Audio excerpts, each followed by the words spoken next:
ভিতরে না বাইরে তো কি হয়েছে জানাইছিলাম স্যার বললো যে একটু পরে আপনার জানাচ্ছি আমরা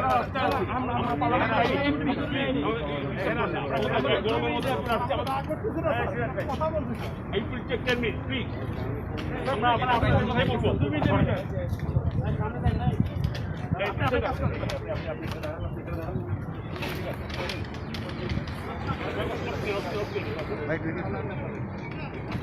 আছেন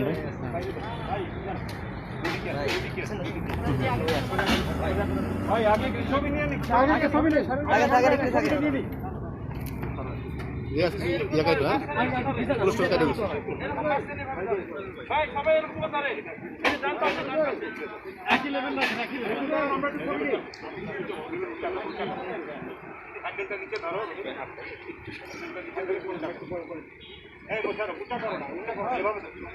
রাজনীতি করো তো উঁচা করো না মুখটা আপনার মাথাটার উপরে থাকে ছবি না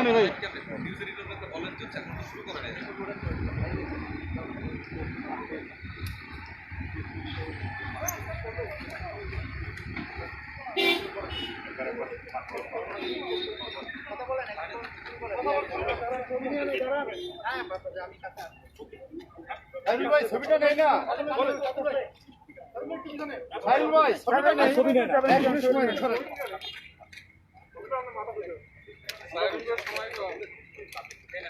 ভাই পরে যান ঢুকে গেছেন ভাই আপনি একটু প্লিজ একটু ভাই একটু একটা মিনিট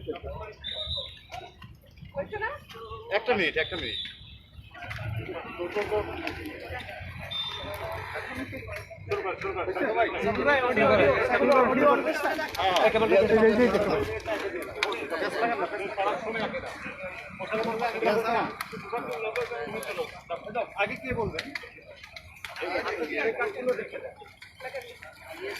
দেখি ভাইয়া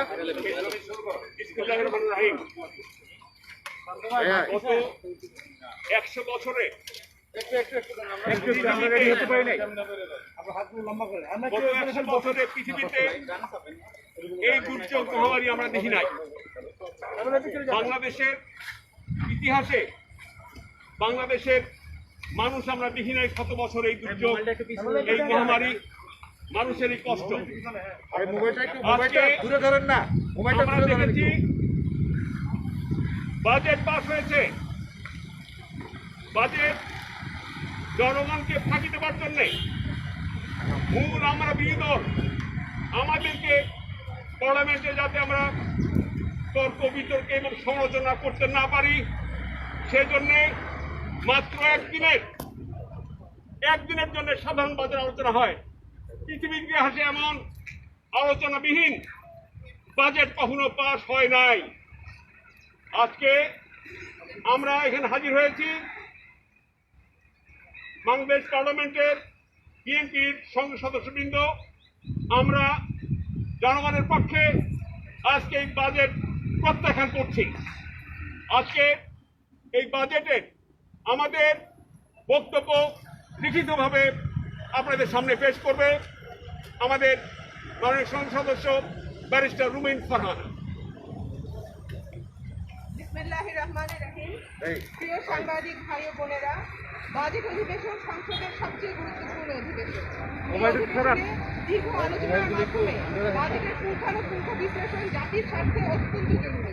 করোনাকালীন স্বাস্থ্য ঝুঁকির কথা বিবেচনায় নিয়ে এবারের বাজেট অধিবেশন অতি সংক্ষিপ্ত করতে চেয়েছে সরকার, কিন্তু আমাদের পক্ষ থেকে এই অধিবেশন ডিজিটাল বা ভার্চুয়াল করার প্রস্তাব দিলেও তা গ্রহণ করা হয় নাই।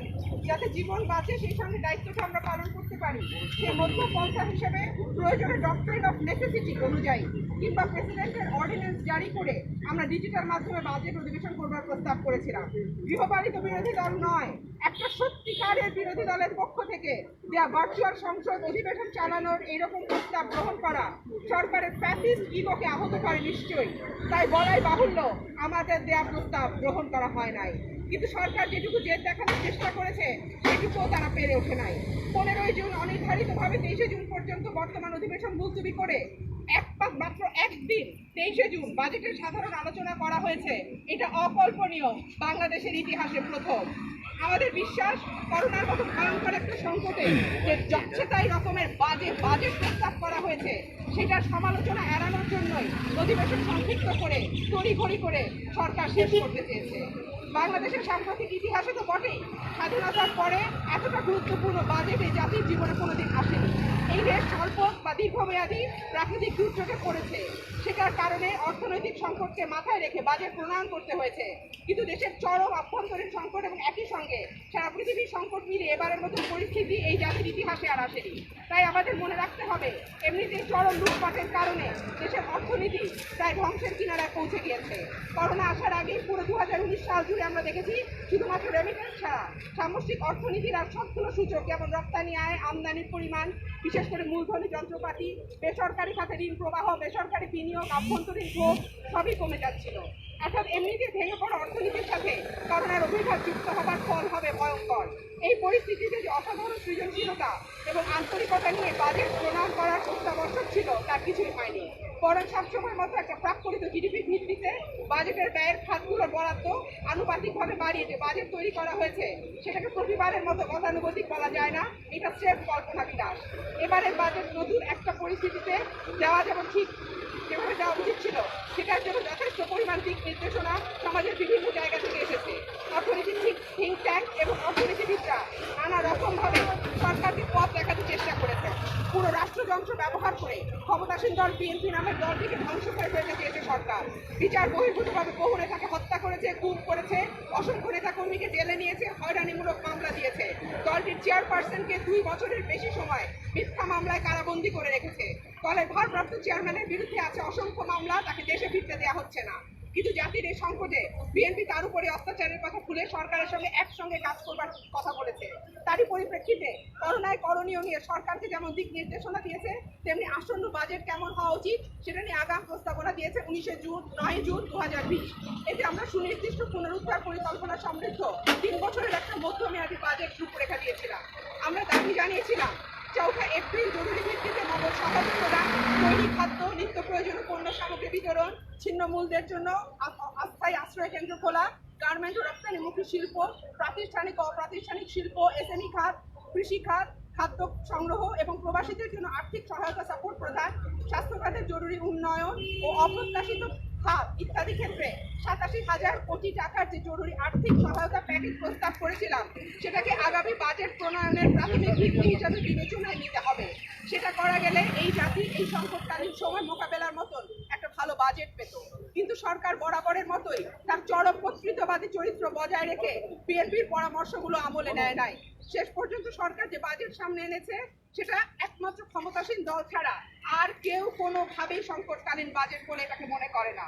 প্রত্যেকটি ক্ষেত্রে বলা হয়েছে প্রস্তাবিত বাজেট করোনার ফলে সৃষ্ট জীবন এবং জীবিকার সংকট মোকাবেলায় আদৌ সক্ষম নয়। ফলে আগামী দিনগুলোতে জনজীবনে চরম দুর্ভোগ নেমে আসবে এটা নিশ্চিত। পুরো বাজেটটি নানা রকম স্ববিরোধিতা, অসামঞ্জস্যতায় পরিপূর্ণ। করোনাকালীন বাজেট হওয়ায় করোনার সাথে খুব সরাসরি জড়িত কয়েকটি খাত নিয়ে একটু কথা বলছি। যেমন স্বাস্থ্য খাতের বেহাল অবস্থার কথা আমরা জানতাম, কিন্তু করোনা এটাকে একেবারেই প্রকাশ্য করেছে। বছরের পর বছর ধরে স্বাস্থ্য খাতে অপর্যাপ্ত বরাদ্দ, অদক্ষতা, লুটপাটের সামষ্টিক যে পাপ জমা হয়েছিল সেটার কিছুটা হলো প্রায়শ্চিত্ত এই বাজেটে হবে এটা আমরা মনে করেছিলাম। 4 এপ্রিল 2020 করোনার অভিঘাত মোকাবেলায় বিএনপি সরকারকে দেওয়া তার পরামর্শে স্বাস্থ্য খাতের স্বল্প, মধ্য, দীর্ঘমেয়াদী কী কী পদক্ষেপ নেওয়া উচিত সেটা নিয়ে বিস্তারিত প্রস্তাবনা দিয়েছিল। স্বল্প মেয়াদে করোনা মোকাবেলার জন্য পর্যাপ্ত হাসপাতালে বেড, আইসিইউ, ভেন্টিলেটর, চিকিৎসা সরঞ্জাম নিশ্চিত, প্রয়োজনে চিকিৎসা কর্মী নিয়োগের কোনো রূপরেখা বাজেটে নাই। বাজেটে এটাও নাই কিভাবে মধ্য এবং দীর্ঘমেয়াদে একটা সার্বজনীন রাষ্ট্রীয় স্বাস্থ্য ব্যবস্থা চালু করা যায়। আমরা দৃঢ়ভাবে বলতে চাই, বিএনপি চেয়ারপারসন ঘোষিত ভিশন 2030-তে সকলের জন্য স্বাস্থ্য এবং ইউনিভার্সাল হেলথ কেয়ারের নীতি গ্রহণ ও বাস্তবায়নে জিডিপির 5% ব্যয় এবং সবার জন্য নথিভুক্ত ডাক্তার, জিপি রাখা না গেলে নাগরিকরা কোনোভাবেই পর্যাপ্ত স্বাস্থ্যসেবা পাবে না। প্রস্তাবিত বরাদ্দ বর্তমান অর্থ বছরের চাইতে 3,515 কোটি টাকা বেশি মাত্র। চলতি অর্থ বছরে এই খাতে বরাদ্দ 2018-19 অর্থ বছরের চাইতে 3,366 কোটি টাকা বেশি ছিল। অর্থাৎ এই বছরের বাজেটে আগের বছরের তুলনায় মাত্র 150 কোটি টাকা বেশি বরাদ্দ দেওয়া হয়েছে। স্বাস্থ্য খাতে বরাদ্দ দেওয়া হয়েছে 29,247 কোটি টাকা, যা আগামী অর্থ বছরে জিডিপির 0.9%। বছরের পরের দিকে সংশোধিত বাজেটে কাটছাটের পর দেখা যাবে এটা 0.7% বা তার একটু বেশি হবে। জিডিপির 5% বরাদ্দের পুরোটা এই বছর করা না গেলেও এই বছর অন্তত 3% বরাদ্দ এবং সেটা দ্রুত 5% পৌঁছানোর একটা রূপরেখা অত্যন্ত জরুরি ছিল। এই বরাদ্দ দিয়ে বর্তমান সংকট এবং লকডাউন খুলে দেবার কারণে সামনের দিনগুলোতে যে ভয়ঙ্কর অবস্থা তৈরি হতে যাচ্ছে সেটা কোনোভাবে মোকাবেলা করা যাবে না। আর মানুষের জীবনকে হুমকির মধ্যে রেখে অর্থনীতি পুনরুদ্ধারের ন্যূনতম কোনো সম্ভাবনাও থাকবে না। তারপরে আসেন সাংবাদিক ভাইরা, আমরা যদি সামাজিক নিরাপত্তার দিকে তাকাই, crack, CPD, SANEM, BIDS, Bangladesh অর্থনীতি সমিতি নানাভাবে সমীক্ষা করে দেখিয়েছে করোনার অভিঘাতে দেশের প্রায় অর্ধেক মানুষ দারিদ্র সীমার নিচে নেমে গেছে। অঘোষিত লকডাউন শুরুর পর থেকে সাম্প্রতিক সময় পর্যন্ত সরকার 7 কোটি মানুষকে ত্রাণ দেওয়ার দাবি করেছে। সরকারের প্রেস নোট দেওয়া তথ্য বিশ্লেষণ করে বিতরণকৃত চাল আর উপকারভোগী সংখ্যার হিসাব করে দেখা গেছে প্রত্যেকটি মানুষকে 2.5 মাসের দেয়া চালের পরিমাণ মাথাপিছু 2.5 কেজি। অর্থাৎ দৈনিক এই সময় একজন মানুষ খেয়ে বাঁচবার জন্য পেয়েছে মাত্র 30 গ্রাম চাল। 2.5 মাসে মাথাপিছু বরাদ্দ হয়েছে 18 টাকা 50 পয়সা, প্রতিদিনের হিসাবে মাত্র 25 পয়সা। কাজ হারিয়ে বেকার হয়ে পড়া অনানুষ্ঠানিক খাতে কর্মরত মানুষদের এবং সমাজের চরম দরিদ্র দুস্থ মানুষদের জন্য নানা ক্যাটাগরিতে ন্যূনতম কত অর্থ আর্থিক প্রণোদনা দেওয়া উচিত হবে সেটার একটা বিস্তারিত পরিকল্পনা বিএনপি দিয়েছিল 4 এপ্রিল। এবারের বাজেটে সামাজিক নিরাপত্তার বরাদ্দ দেখানো হয়েছে 95,574 কোটি টাকা, যা চলতি বাজেটের তুলনায় 0.2% কম। 19-20 অর্থ বছরে আগের বছরের চাইতে 10,000 কোটি টাকা বেশি বরাদ্দ রাখা হয়েছিল, আর এবার বাড়ানো হয়েছে 13,000 কোটি টাকা। করোনার কারণে দেশের দারিদ্র সীমার নিচে মানুষের সংখ্যা যখন দ্বিগুণেরও বেশি হয়ে গেছে, তখন আগের বছরের চাইতে মাত্র 3,000 কোটি টাকা বরাদ্দ বৃদ্ধি কোনোভাবেই সংকট মোকাবেলা করতে পারবে না। এই তুচ্ছ বরাদ্দ দেশকে দুর্ভিক্ষের দিকে ঢেলে দেবে, যে কথা মাননীয় প্রধানমন্ত্রী স্বীকার করেছে। তারপরে আমার সাংবাদিক ভাইরা, কৃষির দিকে যদি আমরা দেখি, করোনার খুব বড় নেতিবাচক প্রভাব পড়ছে এই কৃষি খাতে। আবার এই কৃষিতে মনোযোগ দিয়ে আমাদের করোনা অভিঘাত মোকাবেলায় সাহায্যও করতে পারে। 4 জুন ব্র্যাকের এক গবেষণায় দেখা গেছে পোলট্রির দাম কমেছে 44%, দুধের 22%, সবজির 38 থেকে 90% দাম কমে গেছে। 66% কৃষক জানিয়েছে তাদের পণ্য কম দামে বিক্রি করতে হচ্ছে। কৃষকরা জানিয়েছে বাজার বন্ধ থাকায় আড়তদার পর্যন্ত তারা পৌঁছাতে পারেন নাই। 52% কৃষক জানিয়েছে পণ্য বিক্রির জন্য মার্কেটে পৌঁছাতে পারে নাই, পরে তারা যতটুকু দাম পেয়েছে সেই দামেই তারা পণ্য ছাড়তে বাধ্য হয়েছে। এই সংকটের সময় 95% কৃষকই সরকারি বা বেসরকারিভাবে কোনো ধরনের সহায়তা পায় নাই। এই পরিস্থিতিতে প্রস্তাবিত বাজেটে কৃষকের জন্য কোনো সুখবর নাই। 2020-21 সালে জাতীয় বাজেটে কৃষি, মৎস্য, প্রাণী সম্পদ, খাদ্য নিরাপত্তা মিলিয়ে 22,489 কোটি টাকা বরাদ্দ দেওয়া হয়েছে, যা গত অর্থ বছরের তুলনায় 1,500 কোটি টাকা বেশি। মোট বাজেটের 3.96% শুধু কৃষি মন্ত্রণালয়ের জন্য এবারে বরাদ্দ রাখা হয়েছে 15,442 কোটি টাকা, যা গত বছরের তুলনায় 2,485 কোটি টাকা বেশি। 20-21 অর্থ বছরে প্রস্তাবিত বাজেটে দেশের কৃষি খাতের জন্য ভর্তুকি বাবদ 9,500 কোটি টাকা বরাদ্দ রাখা হয়েছে, যা গত বছরের চেয়ে মাত্র 500 কোটি টাকা বেশি। আমরা দাবি করেছিলাম কৃষি ও খাদ্য খাতে চলতি অর্থ বছরে জিডিপি ও বাজেটের যথাক্রমে 0.97 এবং 5.4% পরিবর্তে কমপক্ষে 1.5 এবং 5.79% বরাদ্দ দিতে হবে। করোনা বিশ্বব্যাপী ছড়িয়ে পড়ার পর থেকে সংশ্লিষ্ট সব সংস্থা, জাতিসংঘের খাদ্য ও কৃষি সংস্থা, world health organisation, all trade organisation নিয়মিতভাবে ভবিষ্যতে খুব দ্রুত খাদ্য ঘাটতিতে পৃথিবী পড়তে যাচ্ছে তা বলেছে এবং বেশ কিছু দেশে দুর্ভিক্ষ অবস্থা তৈরি হতে পারে বলেও সতর্কতা বানিয়ে দিয়েছে। সুতরাং খাদ্য নিরাপত্তা নিশ্চিত করবার জন্য তো বটেই, করোনার কারণে কর্মহীন হয়ে পড়া লক্ষ লক্ষ মানুষের আপৎকালীন কর্মসংস্থান হতে পারত কৃষিতে, কিন্তু প্রস্তাবিত বাজেটে ন্যূনতম মনোযোগ দেওয়া হয় নাই। সরকারের আর সব বাজেটের মতোই এই বাজেট লুটেরাদের স্বার্থ রক্ষা করা বাজেট। কালো টাকা সাদা করবার সুযোগ যেভাবে ভালোভাবে দেওয়া হয়েছে সেটা বাংলাদেশের ইতিহাসে আগে কোনোদিন হয় নাই। এবার মাত্র 10% কর দিয়ে কালো টাকা সাদা করা যাবে। ক্ষেত্রগুলোর মধ্যে রয়েছে শেয়ার বাজার, বন্ড, মিউচুয়াল ফান্ড, ডিবেঞ্চার, তালিকাভুক্ত কোম্পানির অন্যান্য সিকিউরিটি। এছাড়া 10% কর দিয়ে ব্যাংকেও জমা রাখা যাবে এই টাকা। সবচেয়ে গুরুত্বপূর্ণ বিষয় হচ্ছে এই টাকার উৎস সম্পর্কে কেউ কোনো প্রশ্ন করতে পারবে না। একজন সৎ করদাতাকে 30% পর্যন্ত কর দিতে হয়। এই বাজেট মানুষকে অসৎ করবার প্ররোচনা দেওয়ার বাজেট। এই বাজেটে ব্যাংক খাতে ক্যান্সার হয়ে পড়া খেলাপি ঋণ কমানোর কোনো পদক্ষেপ নাই, বরং 2% ডাউন পেমেন্ট দিয়ে বিরাট ঋণ খেলাপিদের ঋণ পুরো তফসিল করবার পদক্ষেপকে কৃতিত্ব হিসেবে দাবি করা হয়েছে। অথচ এই পদক্ষেপের মাধ্যমে এইসব খেলাপিরা আবার নতুন ঋণ নেবার সুযোগ পাবে, যেটা আবারও খেলাপি হবে। এই বাজেটে সরকারের ক্ষমতাসীনদের কমিশন পাওয়ার শর্তে সরকারের টাকা দিয়ে লুটেরাদের হাতে তুলে দেবার জন্য কুইক রেন্টাল বিদ্যুৎ কেন্দ্র বন্ধ রাখবার কোনো পরিকল্পনার কথা বলা নাই। অথচ 1 ওয়াট বিদ্যুৎ উৎপাদন না 1 ওয়াট বিদ্যুৎ না কিনেও গত 10 বছরে শুধু ক্যাপাসিটি চার্জ বাবদ দেওয়া হয়েছে 52,000 কোটি টাকা। অথচ করোনার এই চরম সংকটের সময় হাজার হাজার শ্রমিককে বেকার করে সরকারি পাটকলগুলো বন্ধ করে দিচ্ছে সরকার। ভর্তুকি দিতে হবে শুধুমাত্র এই অজুহাতে। এই বাজেটে তেলের দাম তলানিতে পড়ে গেলেও তেলের দাম কমানো হয় নাই। আয়করের নতুন নিয়মের ক্ষেত্রে কমায় মানুষের কর যেখানে কমবে 5,000 টাকা, সেখানে একজন অতি ধনীর কর কমবে 2.5 কোটি টাকা পর্যন্ত। এই বাজেটে মোট রাজস্বে আয়করের হিস্সা বাড়ে নাই, বরং 1% কমেছে। মধ্যপ্রাচ্য থেকে ফিরে আসা অনিশ্চিত হওয়া 15 লাখ কর্মীর ভবিষ্যতের জন্য রাখা হয়েছে অতি তুচ্ছ বরাদ্দ। বেকারদের কর্মসংস্থানের জন্য কোনো উল্লেখযোগ্য কর্মসূচি নাই। করোনা সংকটের কারণে সবচেয়ে ক্ষতিগ্রস্ত খাতের একটা হচ্ছে পর্যটন, যেটা নিয়ে কোনো সুনির্দিষ্ট প্রস্তাবনাও দেওয়া হয় নাই।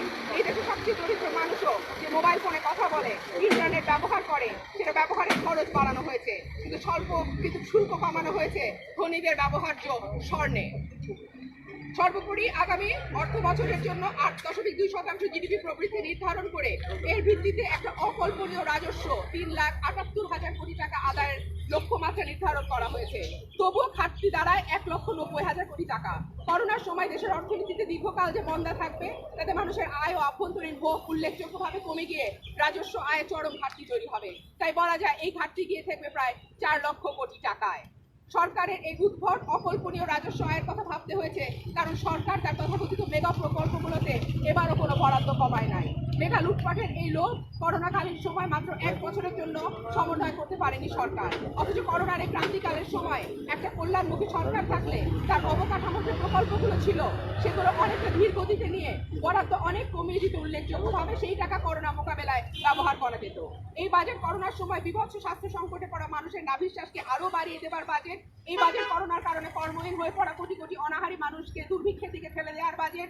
এই বাজেট কৃষিকে ধ্বংস করে দেশের খাদ্য নিরাপত্তাকে ঝুঁকিপূর্ণ করে ফেলার বাজেট। এই বাজেট দেশের অর্থনীতিকে পুনরুদ্ধার না করে আরো গভীর মন্দায় ফেলে দেবার বাজেট। এই বাজেট দেশের সামষ্টিক অর্থনীতিকে পুরোপুরি ভেঙে ফেলবার বাজেট। এই বাজেট দেশের কর্মক্ষম বেকার মানুষকে এবং নতুন করে বেকার হওয়া মানুষকে বেকার রেখে দেবার বাজেট। এই বাজেট গরিব মানুষের সুবিধা কমিয়ে ধনীদের সুবিধা বাড়িয়ে অর্থনৈতিক বৈষম্য আরো বৃদ্ধি করবার বাজেট।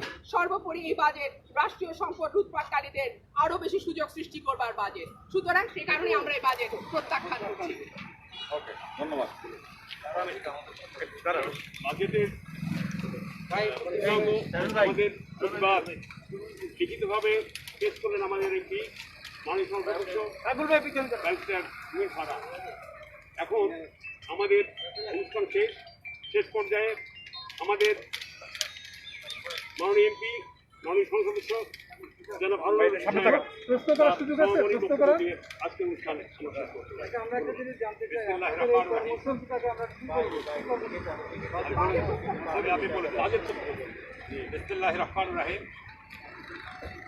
বাংলাদেশ জাতীয়তাবাদী দল থেকে নির্বাচিত জাতীয় সংসদের মাননীয় নির্বাচিত সংসদ সদস্যদের মধ্যে আমরা এখানে উপস্থিত আছি। আমাদের সিনিয়র পার্লামেন্টারিয়ান 5 বার জাতীয় সংসদ সদস্য হয়েছে বগুড়া থেকে গোলাম মোহাম্মদ সিরাজ, আমাদের বগুড়া থেকে নির্বাচিত মোশাররফ হোসেন, চাঁপাইনবাবগঞ্জ থেকে নির্বাচিত আমিনুল ইসলাম, সংরক্ষিত ফারহাদ, আমি মোহাম্মদ হারুনুর রশিদ চাঁপাইনবাবগঞ্জ সদর থেকে নির্বাচিত। আরও 2জন সংসদ সদস্য আমাদের যারা উকিল আব্দুল সাত্তার ভূঁইয়া, যিনি অসুস্থতাজনিত কারণে আসতে পারেন নাই, এবং আমাদের জাহিদ, সেও অসুস্থতার কারণে আসতে পারে নাই। আমরা জাতীয় সংসদের সদস্যবৃন্দের মধ্যে একমাত্র আমি এই সংকটকালীন সময় উদ্বেগ উৎকণ্ঠা নিয়ে জাতীয় সংসদে উপস্থিত হয়েছিলাম এবং সেখানে খুব অল্প আমাকে বাজেটের উপর বক্তৃতা রাখার সুযোগ দেওয়া হয়েছিল। এবং বাজেটের শেষ পর্যায়ে আপনারা প্রিয় সাংবাদিক ভাই বোনেরা আপনারা জানেন যে এক পর্যায়ে স্পিকার আমার মাইক বন্ধ করে দিয়েছে। মাত্র একজন বিরোধী দলের সদস্য, বাকি সকলেই কিন্তু মহাজোটের শরিক। এবং এই বাংলাদেশে শুধু নয়, সারা বিশ্বে আজকে যে করোনাকালীন যে মহা সংকট, গোটা বিশ্ব আজকে সংক্রামিত, এই অবস্থায় স্বাভাবিক কারণেই তারা মাত্র অল্প সময়ে এই বাজেট অধিবেশনটি সমাপ্ত করেছে।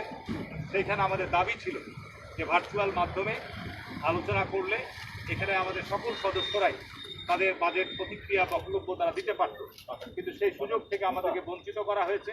যে কারণে আজকে গতকালকে আপনারা জানেন যে এই সংসদে গতকালকে 59টি দাবি মঞ্জুরি সহ বাজেট যদি পাস করা হয়েছে, তারই আলোকে আমরা একটা প্রতিক্রিয়া দেওয়া হচ্ছে। তারই আলোকে আমাদের এই বিএনপি থেকে নির্বাচিত আমাদের মাননীয় সংসদ সদস্যবৃন্দদের পক্ষ থেকে জাতির উদ্দেশ্যে আমাদের প্রতিক্রিয়া জানানোর জন্য সংক্ষেপে আমাদের জাতীয় সংসদের সংরক্ষিত সদস্য রুমিন ফারহান এতক্ষণ আপনাদের কাছে বিস্তারিত সংক্ষিপ্ত আকারে বাজেটের একটি প্রতিক্রিয়া আপনাদের কাছে দিয়েছে, তার লিখিত কপি আপনাদের ইনশাল্লাহ আমরা দিব। আমরা শুধু এটুকু বলতে চাই যে এই সরকার যেহেতু প্রশ্নবিদ্ধ একটি নির্বাচনের মধ্য দিয়ে এই সংসদ গঠিত হয়েছে, এখানে যারা মহাজোটের শরিক তারাই সরকারের তারাই বিরোধী দল অবস্থান করছে। যে কারণে এখানে সত্যিকার অর্থে জনগণের যে সংকট, এই সংকটটি জাতীয় সংসদে সঠিকভাবে প্রতিফলিত হচ্ছে এবং আমরা যে কয়েকজন সদস্য বলার চেষ্টা করি সেইখানে আমাদেরকে সঠিকভাবে সেই সুযোগটুকু পর্যন্ত দেওয়া হয় না।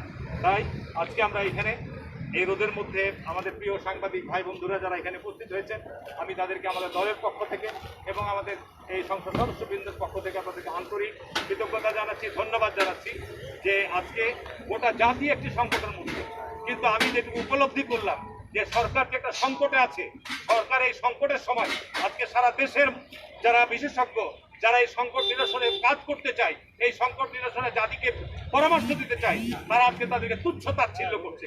নিশ্চয়ই লক্ষ্য করেছেন যে গত এই পার্লামেন্টে আমরা এই স্বাস্থ্য ব্যবস্থার যে বেহাল দশা, এই আলোকে সর্বপ্রথম আমি স্বাস্থ্যমন্ত্রী পদত্যাগ চেয়েছি এবং গোটা স্বাস্থ্য বিভাগকে সংস্কারের কথা বলেছি। কিন্তু আপনারা লক্ষ্য করেছেন এ ব্যাপারে মাননীয় সংসদ নেতা প্রধানমন্ত্রী কোনো ধরনের তার প্রতিক্রিয়া বলে নাই যে স্বাস্থ্য ব্যবস্থা যে বেহাল দশা। আজকে তথাকথিত বিরোধী দল তারাও দাবি জানিয়েছে, অথচ নিশ্চয়ই আপনারা দেখেছেন কিছুদিন আগে সরকার মন্ত্রী পরিষদের মন্ত্রীদের রদবদল করেছিল, পূর্তমন্ত্রীকে সরিয়ে মৎস্য মন্ত্রণালয়, মৎস্যমন্ত্রীকে সরিয়ে পূর্ত মন্ত্রণালয় এসেছিল। একটি মাত্র কারণ ছিল সমরে যা ওই সময় পূর্ত মন্ত্রণালয় দুর্নীতির বিরুদ্ধে ব্যবস্থা গ্রহণ করছিলেন, যে কারণে গোটা পূর্ত মন্ত্রণালয়ে অচল অবস্থা তৈরি হয়েছিল। সরকার দুর্নীতির কাছে আত্মসমর্পণ করে তাকে সেইখান থেকে সরিয়ে মৎস্যমন্ত্রীকে সেখানে নিয়ে যাওয়া হয়েছে।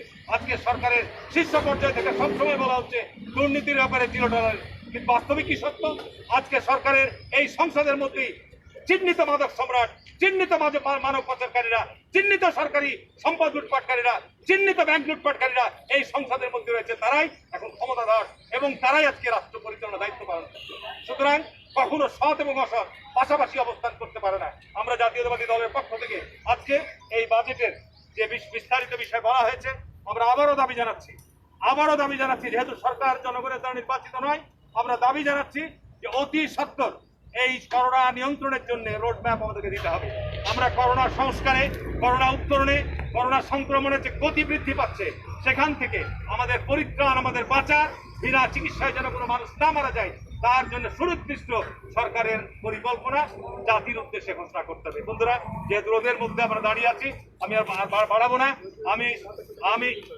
আমি এই আমাদের জাতীয় সংসদের বিএনপির সংসদ সদস্যদের পক্ষ থেকে অবিলম্বে স্বাস্থ্যমন্ত্রীর অপসারণ দাবি করছি। তার এখান থেকে অপসারণ করে যোগ্য উপযুক্ত ব্যক্তিদেরকে এই দুঃসময়ে দায়িত্ব দেওয়ার জন্য এবং গোটা স্বাস্থ্য বিভাগকে সংস্কার করার দাবি জানাচ্ছি। এবং আমরা যে বাজেট গতকাল এই অপ্রত্যাশিত, অকল্পনীয় যে বাজেটটি গত বাজেটের চাইতে প্রায় 24% অধিক অর্থ বরাদ্দের কথা বলা হয়েছে, যেটি অবাস্তব, যেটি কোনোভাবেই সম্ভব নয়, এটি আমরা প্রত্যাখ্যান করছি এবং আমরা বাজেটের যে গতকালকে আমরা সেটিকে আমরা প্রত্যাখ্যান করছি। আমরা এটিকে প্রত্যাখ্যান করছি, এটি আমরা প্রত্যাখ্যান করছি। স্বাস্থ্যমন্ত্রী অপসারণ দাবি করছি, আমরা অপসারণ দাবি করছি স্বাস্থ্যমন্ত্রী।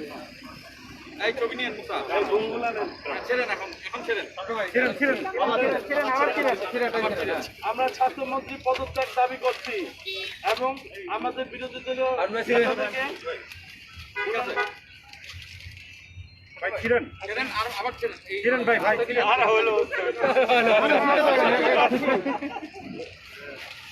আমরা ক্ষুব্ধ, আমরা বিস্মিত, আমরা অবাক যে সরকার এই জনগণের এই বিষয়গুলো আজকে আমাদেরকে প্রত্যাখ্যান করেছে। ধন্যবাদ প্রিয় সাংবাদিক বন্ধুরা। আছে।